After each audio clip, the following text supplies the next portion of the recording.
Paglilinaw po ng Metro Manila Development Authority, MMDA, pwede pa rin manghuli ng mga traffic violators ang local traffic enforcers dahil hindi pa pinal ang pagbabawal sa kanilang Korte Suprema.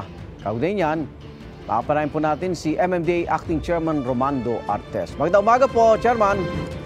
Magandang umaga po sa inyo, Igan, at sa inyong taga-subaybay. O para lang po malinaw sa mga motorista, pwede pa rin manghuli at may ticket din ang MMDA, pati mga LGU na traffic enforcer. Opo, unang-unang linawin ko lang po, ang pinagbawalan po lang ng Korte Suprema ay yung mga local traffic enforcers.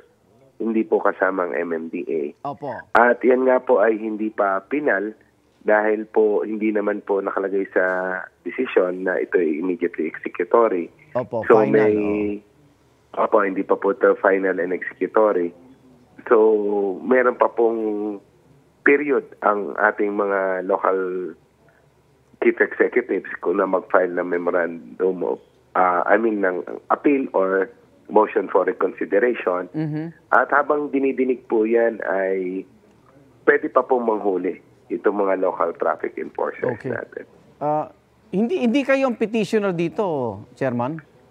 Hindi po. Kami po ay kasama sa respondent. Okay. Although, masasabi ko po na may portion po dyan sa desisyon na kami napaborable po sa MMDA. Okay. Dahil dyan po sa desisyon, nakasaad po na ang MMDA through the MMC or Metro Manila Council ay pwede pong mag-craft ng traffic regulation na dapat pong sundin ng mga LGUs. Pwede bang pakilinaw sa public? Ano ba naging issue rito?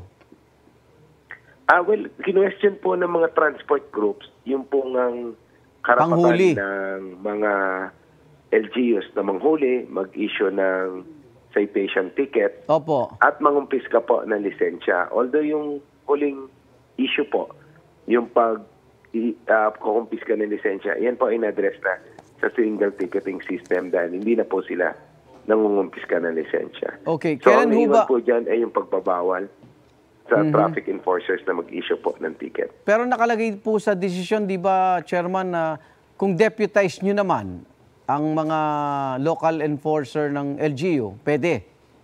Pwede po, pwede po. Okay, so ito bang, may mga local enforcer ho ba, traffic enforcer ng LGU na hindi nyo deputize? Well, sa ngayon po, wala pa po kaming dinedeputize na local traffic enforcers dahil nga po, previous to the decision, ay meron naman po silang right na mag-appoint or mag-certify ng kanilang mga traffic enforcers. Opo. So wala pong need before na mag-deputize ang MMDA sa mga local traffic enforcers. Okay. Pag naging final and executory na po ito, Chairman, makakatulong ba ito sa MMDA o malaking abala para po sa inyo? Well, additional work lamang po insofar as deputization. Okay. At pinag-aaralan din po namin yung mga iba pang implications dahil po may mga gaps naman po sa ticketing system at yung local traffic ordinance. For example, yung hindi po namin na-cover sa single ticketing yung pong mga franchise ng tricycle. Dahil ang nag-determine po niyan ay mga local government. Opo. Kung saan Tatlo po gulong, sila pwedeng bumiyahe.